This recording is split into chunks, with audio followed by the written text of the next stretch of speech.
तर आपल्याच अकेडमी मध्ये जिन्हें खरोखर लहरों के साथ तो कोई भी तैर सकता है, लेकिन लहरों को चीरकर जो आगे बढ़ता है उसे इंसान कहते हैं। और ऐसी एक होनहार छात्रा आपल्या आहिरे अकॅडमीची, जिने खरोखर यश संपादन केलेलं आहे आणि जी आज आपल्यामध्ये आहे।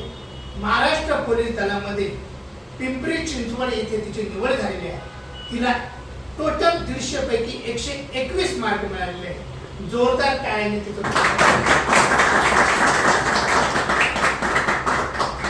आणि तिचा या ठिकाणी छोटेखानी आपण सन्मान करूया आणि खरोखर तिला भावी वाटचालीस आपण सगळेजण इन्करेज करण्यासाठी आहिरे अकॅडमी आणि तुम्ही सगळे विद्यार्थी आहिरे अकॅडमीचे खरोखर तुम्ही कौतुकास पात्र आहे। तुम्ही सुद्धा यश संपादन करणार आहे अशी आम्हाला आशा आहे। मागच्या वर्षी आपल्या आहिरे अकॅडमी मधून 250 मुलं होती, पैकी 99 मुलं पोलीस भरतीमध्ये उत्तीर्ण झालेले आहेत आणि या वर्षी सुद्धा विविध विद्यार्थी पोलीस भरतीमध्ये उत्तीर्ण होणार आहे अशी आशा मी आहिरे अकॅडमीचा डायरेक्टर म्हणून